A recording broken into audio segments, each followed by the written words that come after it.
خوشی منانے کی بات تو نہیں ہے، یہ تو 1 سال کم ہو گیا میری زندگی میں سے، میں اپنی قبر کے 1 سال اور قریب چلا گیا، اور کسی کا کچھ پتہ نہیں کب اس کا وقت ختم ہو جائے، ایک دن اس کا الٹ ہو جائے گا، بچتے بچتے مر جائے۔ کتنے نوجوان کیا بوڑھے کیا موبائل سے کھیل کھیل اپنی زندگی برباد کر رہے ہیں، گیموں میں زندگی برباد کر رہے ہیں، چیٹنگ میں زندگی برباد کر رہے ہیں۔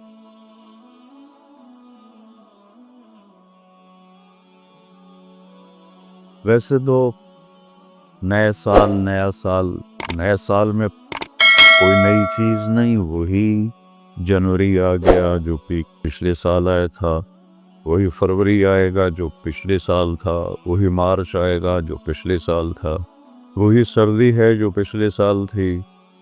کچھ بھی نہیں بدلتا، صرف ہندسہ بدلتا ہے، باقی سال میں تو نئی کوئی بھی چیز نہیں ہے۔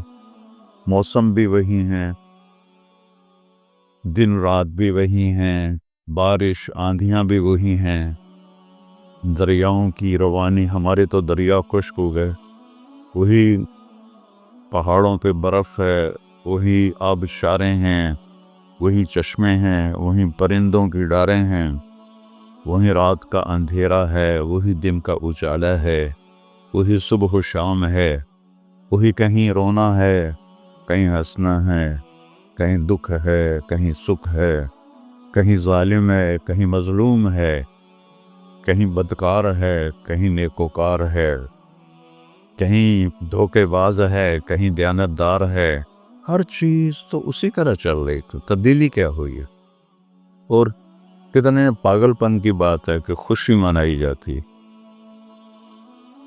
خوشی منانے کی بات تو نہیں ہے، یہ تو 1 سال کم ہو گیا میری زندگی میں سے، میں اپنی قبر کے 1 سال اور قریب چلا گیا، تو بدلا تو کچھ بھی نہیں۔ یہ جنوری شروع ہو گیا، پھر فروری آ جائے گا، پھر چلتے چلتے پھر دسمبر آ جائے گا، پھر ایسے موسم گم ہو جائے گا، اور ہماری زندگی کا 1 سال اور گھٹ جائے گا۔ کچھ چیزیں یاد رہ جاتی ہیں، حادثات، واقعات، باقی آدمی سب کچھ بھلا دیتا ہے۔ اتنی عمر گزار کے ماضی میں دیکھیں تو کچھ یاد ہے، اکثر بھول گیا ہے۔ البتہ پچھلے سال کا جو میرے بیٹے کی وفات کا حادثہ ہے، وہ شاید مجھے موت ہی بھلائے گی، اس سے پہلے تو بھولنے کا کوئی شکل نظر نہیں آتی۔ اس کا وقت تھا، وہ چلا گیا، تو 2023 تو میری زندگی میں ہمیشہ ہی مجھے دکھ دیتا رہے جب تک میری زندگی باقی ہے۔ تو وقت ایک بہت بڑی دولت ہے، جن جن چیزوں سے وقت پیدا ہوتا ہے اللہ نے سب کی قسم اٹھائی ہے۔ ہر وہ چیز جو وقت کے بننے میں استعمال ہو رہی ہے، اللہ اس کی قسم اٹھا رہا ہے، یہ بتانے کے لیے کہ یہ جو سانس ہے نا، اب یہ کبھی واپس نہیں آئے گا۔ گئی دولت واپس آ جاتی ہے، گئی صحت واپس آ جاتی ہے، گری عمارت دوبارہ بن جاتی ہے، لیکن یہ جو سانس وقت نے لیا ہے واپس نہیں آ سکتا ہے۔ دن اور رات کتنے بڑے ڈاکو ہیں کہ علل اعلان ہماری زندگی کو کھاتے جا رہے ہیں۔ کوئی ہمارے 100 روپے جیب سے نکالے تو ہم کہتے ہو یہاں جمعے میں آ جاتے ہیں جیب کترے، وہ موبائل نکالتے ہیں، اور جو میرا موبائل نکل گیا، ذرا ہوشیار بھی رہنا، پتہ نہیں آئے نہ بیٹھے ہوئے تو وہ میرا موبائل نکل۔ لیکن یہ سانس، ایک لمحہ جو نکلا ہے، اسے تم واپس نہیں لا سکتے۔ سورج چاند کی گردش الٹی نہیں ہو سکتی۔ تو اس کی اہمیت بتانے کے لیے اللہ تعالیٰ نے ان ساری چیزوں کی قسم اٹھائی، والشمس وضحاها والقمر اذا تلاها والنہار اذا جلاها واللیل اذا یغشاها والسماء وما بناها والارض وما طحاها ونفس وما سواها۔ 7 چیزوں کی اکٹھی قسم اٹھائی ہے اللہ تعالیٰ نے، سورج کی قسم، چاند کی قسم، دن کی قسم، رات کی قسم، آسمان کی قسم، زمین کی قسم، اور اے انسان تیری جان کی قسم کہ وقت نے تجھے گھیرا ہوا ہے، وہ تجھے کھینچ رہا ہے، ہر ٹک ٹک ٹک یہ کلہاڑے کی طرح میری زندگی کے درخت کو کاٹ رہی ہے اور پتہ بھی نہیں چلتا، اور کسی کا کچھ پتہ نہیں کب اس کا وقت ختم ہو جائے۔ میں اپنے بارے میں تو سوچتا تھا کہ 70 سال کا ہو گیا ہوں، تو اب میری زندگی مطلب جامندہ ویلا نیڑے ہی ہے، لیکن وہ عاصم پہ وقت آ گیا جو 36 سال کا نوجوان اور اتنا صحت مند کہ 30 کلومیٹر مسلسل دوڑنے کی طاقت تھی اس کے اندر، 30 کلومیٹر ایک سانس میں دوڑتا تھا، اور خانپور ڈیم کو 1 گو میں اس نے کراس کیا اور آر پار کیا۔ اس کے اوپر موت کا حکم آ گیا، تو کچھ پتہ نہیں ہے۔ مریض سسک رہا ہے، یا اللہ موت دے دے، وہ جوان مانگ رہا ہے، یا اللہ زندگی دے دے، اس پہ موت آ جاتی ہے۔ اور وہ ہمارا ایک نوکر تھا چاچا فتح محمد نام تھا، فتح کہتے تھے، آخر عمر میں بیمار ہو گیا تھا، تو میں اس کا حال پوچھنے گیا تو مجھے کہا میاں موت نہیں آ رہی، ہمارا ٹائٹل ہے وہاں خاندانی میاں موت نہیں آ رہی۔ کسی کو مانگے نہیں ملتی، کسی کے بچتے لوگ کہتے ہیں نا میں تو مرتے بچا، ارے بھائی بچتے مر جائیں گے، میں تو مرتے بچے، ایک دن اس کا الٹ ہو جائے گا، بچتے مر جائے۔ وقت قیمتی چیز ہے، اور یہ قیمتی بنتا ہے اس میں کچھ بھرنے سے، اور جو بھر دو گے نکال نہیں سکو گے۔ وقت کے برتن میں جو بھرو گے، وہ بوتلوں میں یہ سیرپ مشینوں ایسے کٹ ڈال رہی ہوتے ہیں نا، ایسے بوتل آتی ہے، اس میں اوپر سے وہ مشین اس کے اندر سیرپ ڈالتی ہے، وہ آگے چلی جاتی، کبھی کوئی بوتل مس ہو جاتی ہے تو خالی آگے نکل جاتی، اس کے اوپر کھڑا ہوا جو ہے کام کرنے والا، وہ اس کو اٹھا کے دوبارہ پیچھے رکھ دے تو پھر بھر جاتی ہے۔ لیکن یہاں یہ نہیں ہو سکتا کہ میری یہ گھڑی خالی چلی گئی، کچھ بھی نہ کیا، یہ موبائل سے ہی کھیلتا رہا۔ کتنے نوجوان کیا بوڑھے کیا موبائل سے کھیل اپنی زندگی برباد کر رہے ہیں، گیموں میں زندگی برباد کر رہے ہیں، چیٹنگ میں زندگی برباد کر رہے ہیں۔ وقت ایک قیمتی چیز ہے۔ یہ سال مہینے تو ہم نے بنائے ہیں، اللہ نے کہا تھا تعلموا عدد السنین والحساب، مہینے سال تم خود بنا لینا، میں تمہیں وقت کھلا دے رہا ہوں جب تک تمہاری زندگی ہے۔ 17 ہجری میں حضرت عمر رضی اللہ تعالیٰ عنہ کی حکومت تھی، ابو موسیٰ اشعری رضی اللہ تعالیٰ عنہ یہ گورنر تھے بصرہ کے، تو انہوں نے خط لکھا کہ امیر المومنین آپ کے خط آتے ہیں، نہ پتہ ہوتا ہے یہ کب نافذ ہونا ہے اور نہ پتہ ہوتا ہے یہ کب ختم ہونا ہے، تو ارخ لنا، تو ہمارے لیے کوئی کیلنڈر بنائیے۔ تو حکومت بہت پھیل چکی تھی، 22 لاکھ مربع میل میں حکومت پھیل چکی تھی، تو حضرت عمر کو یہ بات بڑی پسند آئی، تو انہوں نے سب کو جمع کیا، فرمایا بھائی ابو موسیٰ کا خط آیا ہے تو ہمیں اپنا کوئی کیلنڈر بنانا چاہیے۔ سب نے کہا بالکل صحیح ہے، تو فرمایا کہاں سے شروع کرے؟ تو ایک رائے آئی میلاد النبی سے شروع کرے، ولادت نبی سے شروع کرے۔ ایک رائے آئی غزوہ بدر سے شروع کرے، ایک رائے آئی فتح مکہ سے شروع کرے۔ آپ نے حضرت علی سے پوچھا تمہاری کیا رائے ہے؟ کہا ہجرت سے شروع کرے، کہ ہجرت سے اسلام زندہ ہوا، آپ کی ہجرت ہوئی تو اسلام کے دروازے کھلے۔ تو عمر رضی اللہ تعالیٰ عنہ کو یہ رائے سب سے زیادہ پسند آئی، اور یہ طے پایا کہ بھئی ہم ہجرت نبی سے اپنے سال کو شروع کریں گے۔ تو محرم سے ہجرت کی ابتدا ہو گئی۔ تو آپ نے فرمایا چونکہ ہجرت کی ابتدا تو محرم سے ہے، ہمارے نبی نے ہجرت کی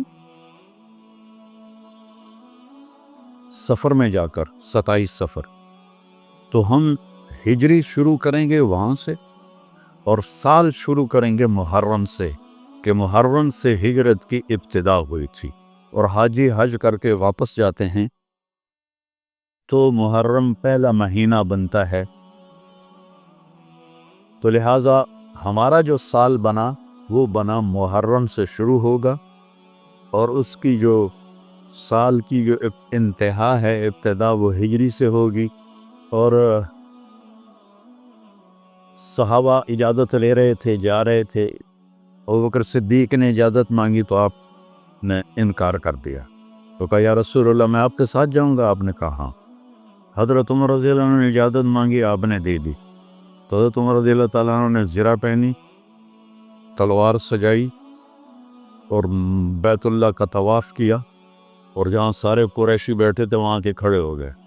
کہا بھائی جو یہ چاہتا ہو کہ اس کی بیگم بیوہ ہو جائے، بچے یتیم ہو جائیں، تو یہ میں مکہ چھوڑ کے جا رہا ہوں. جس مائی کے لال میں طاقت آئے اور مجھے روک کے دکھائے. ایک بھی نہیں اٹھا، ایک بھی نہیں اٹھا. سارے سہم گئے، دبک گئے. میرے نبی سے زیادہ دلیر تھے حضرت عمر. آپ چھپتے گئے. حضرت عمر کا فعل سنت نہیں بننا تھا، میرے نبی کا فعل سنت بننا تھا. کمزوری کے وقت میں کیا کرنا ہے ہمیں طریقہ سکھانے کے، ورنہ جبریل ایسے براق پہ بٹھاتے اور جا کے مدینے اتار دیتے. امت کو سبق دینا تھا جب تم کمزور ہو تو پھر اس وقت تم نعرے بازی نہ کرو، اپنی طاقت کو حاصل کرو. نعروں سے بھی کبھی کوئی قوم فتح ہوتی اور بد دعاؤں سے بھی کبھی کوئی قوم برباد ہوتی. ہمارے جیسوں کی بد دعائیں. تو اپنی اصلاح کمزوری کے وقت میں وہ کرو جو میرے نبی نے کر کے دکھائے. کمزوری کے وقت میں وہ نہ کرو جو بدر میں انہوں نے کر کے دکھایا. اس وقت سارا باطل ہم پر چھایا. ہمیں تو ایک جہاز کا پرزہ بھی بنانا نہیں آتا ہے. تو وہ کتنے بے وقوف ہوں گے جو کہیں ہم کو نہیں ذرا پرزہ دے ہوئے جو توڑو تو ہی بم سٹنا ہے. کیا خیال ہے دیں گے وہ؟ جب تک ہم اپنے وسائل پہ، جب تک ہم اپنے علم میں، کہ وہ چائنا والوں نے جا کے انگلینڈ میں علم نہیں سیکھا، امریکہ میں علم نہیں سیکھا. ہمارا ہر محکمہ، چاہے وہ فوج ہو چاہے وہ سول ہو، امریکہ جا رہے ہیں، انگلینڈ جا رہے ہیں سیکھنے کے لیے. ارے دشمن بھی کبھی سکھائے گا کچھ؟ ہم خود تراشتے ہیں منازل کے سنگ میل، ہم وہ نہیں ہیں جن کو زمانہ بنا دے. جاپان نے کوئی جا کے انگریزی سیکھی تھی، چائنا نے انگریزی سیکھی تھی. انگریزی سیکھنا کوئی منع نہیں ہے، ایک زبان ہے، سیکھو، لیکن اس کو بڑائی اور عزت کا معیار بنا لیں. کیا ظلم و ستم ہے یارو. اپنے علم میں خود مختار بنو گے، اپنی طاقت حاصل کرو گے، اللہ سے تعلق بڑھاؤ گے، پھر نعرے لگاؤ. ایسے زندہ باد مردہ باد کیا فضولیات. مسجدوں میں اتنا شور مچ جاتا ہے، زندہ باد مردہ باد. حضرت عمر رضی اللہ تعالیٰ نے دیکھا 2 آدمی مسجد نبوی میں اونچی اونچی بات کر رہے تھے. تو آپ نے ایک کنکر اٹھایا اور ان کو ایسے پھینکا. جو ان کے سامنے گرا تو انہوں نے مڑ کے دیکھا تو حضرت عمر نے ایسے اشارے سے بلایا مسجد نبوی میں. تو وہ آ گئے. کہاں سے آئے ہو؟ کہ یہ طائف سے. کہ اگر تم مدینہ کے ہوتے تو مار مار کے تمہارے چہرے میں خونی کر دیتا. تم نبی کی مسجد میں اونچی آواز سے بول رہے. ہم یہ ساری مسجدیں مسجد نبوی سے جڑی ہوئی ہیں، بیت اللہ سے جڑی ہیں. ان میں نعرے کبھی زندہ باد کبھی مردہ باد. یہ کیا امت نے طریقہ اپنا دیا ہے.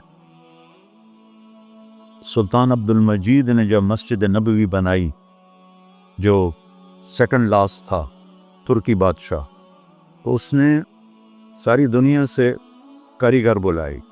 ان کو استنبول میں ایک بستی میں ٹھہرایا اور کہا اپنے ہر ہنر والا اپنے بچے کو حافظ بنائے اور اپنا ہنر سکھائے.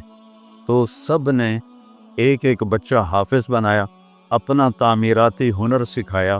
تو 3000 حفاظ اور کاریگر تیار ہوئے. ان کو سلطان عبد المجید نے مدینہ بھیجا اور انہوں نے مسجد نبوی کی تعمیر شروع کی.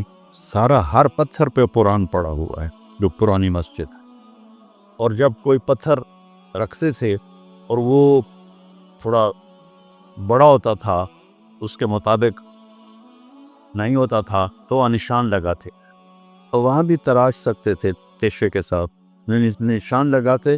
جس بستی میں وہ ٹھہرے ہوئے تھے وہاں وہ پتھر واپس جاتا، وہاں اس کی کاٹ تراش کر کے پھر واپس بھیجا جاتا، پھر اسے لگایا جاتا، پھر وہ تھوڑا سا زیادہ ہوتا، پھر وہیں جاتا تھا اور وہاں جا کے تاکہ ٹھک ٹھک کی آواز میرے نبی کو تکلیف نہ دے۔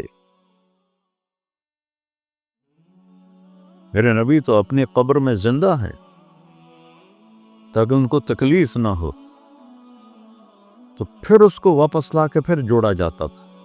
ایسے ہی بیت اللہ بنا، وہ جو پرانا اب انہوں نے گرا کے نیب کر لیا، تو ہر پتھر پہ قرآن پڑھا گیا ہے، ہر پتھر پہ، اور مسجد کا ادب ایسا تھا۔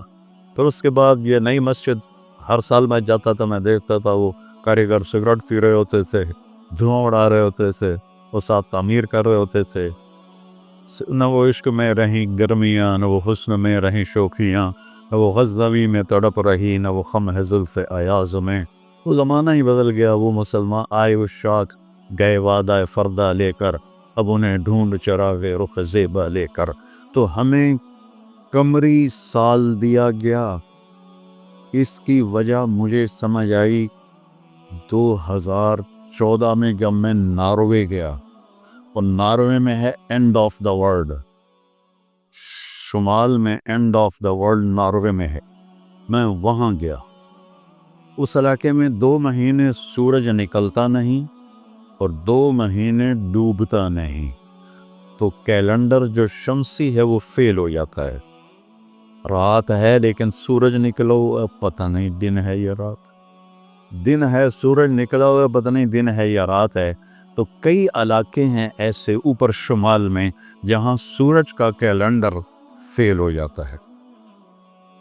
تو 3 گھنٹے کا اوسلو سے جہاز تھا، آگے 5 گھنٹے کا موٹر کا سفر تھا، 8 کلومیٹر کی سرنگیں تھیں، اور پھر آخری بستی مچھروں کی تھی، وہاں سے پھر 1.25 گھنٹہ آگے موٹر کا سفر تھا۔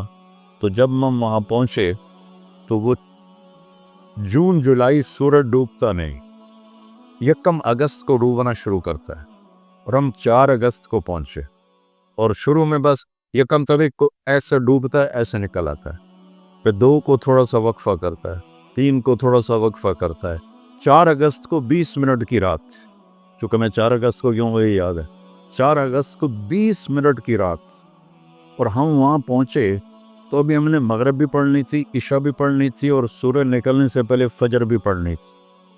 تو یہ ایک انوکھا واقعہ میرے ساتھ آیا ہے جو شاید ہی کسی اور کے ساتھ پیش آیا ہو، یا میرے ساتھ جو ساتھی تھے وہاں میں بھاگا اور ریلنگ تھی اس کے ساتھ کھڑے ہو کر میں نے اذان دی۔ مجھے اللہ کی مخلوق کو 2 دفعہ دیکھ کے ہیبت طاری ہوئی۔ ایک ماؤنٹ ایورسٹ کو دیکھا کہ وہ پوری طرح ننگا تھا، چوٹی خالی تھی، دیکھ کر میں بالکل گم ہو گیا، جس کے تیر اتنے بڑے ہوں وہ اللہ کتنا بڑا ہوگا۔ اور ایک وہ جب میں اینڈ آف دی ورلڈ پر پہنچا تو اس کا وہ منظر دیکھ کے میں گم ہو گیا۔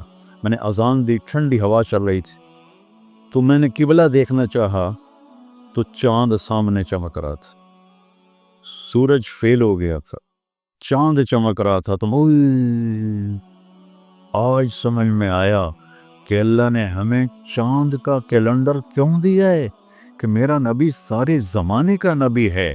جہاں سورج نہیں نکلتا اور جہاں سورج کئی مہینے نہیں ڈوبتا، اگر وہاں کوئی مسلمان ہیں تو دن رات کا حساب کیسے لگائیں گے؟ چاند کو دیکھ کر۔ میں نے چاند دیکھا، واہ واہ اب یہ رات کھڑی ہے، تو وہ قبلہ فٹ کیا، مغربی نماز پڑھی۔ مغرب عشاء اکٹھے پڑھنا تو مسافر کے لیے جائز ہے باقی ائمہ کے نزدیک۔ تو پہلے مغرب پڑھی، پھر عشاء پڑھی، پھر ساتھ ہی میں نے فجر کی اذان دی۔ ہاں عشاء پڑھی، ایک وتر پڑھنا بھی سنت ہے، تو میں نے کہا آج ہکو وتر پڑھو کدیں فرض نہ نکل جاوے، تو ایک وتر پڑھا۔ پھر میں نے فجر کی اذان دی، ٹک ٹک ٹک ٹک 2 سنتیں پڑھی، پھر والعصر انا اعطینا سے میں نے فرض نماز پڑھائی، اور بیٹھے تھے کہ سورج آ کے السلام علیکم. تو وہاں جا کے مجھے یہ بات سمجھ میں آئی کہ اللہ نے ہمیں چاند کا کیلنڈر کیوں دیا ہے. یہ کہیں بھی ناکام نہیں ہوتا, کہیں فلاپ نہیں ہوتا. سورج کا کیلنڈر کتنی جگہ ہیں دنیا میں جہاں فلاپ ہو جاتا ہے, ناکام ہو جاتا ہے. تو یہ ہمارے نبی کی عالمی نبوت کی ایک دلیل چاند کا نظام شمسی بھی ہے. تو بھائیو, میں بہت ساری باتیں وقت کے متعلق بتا گیا.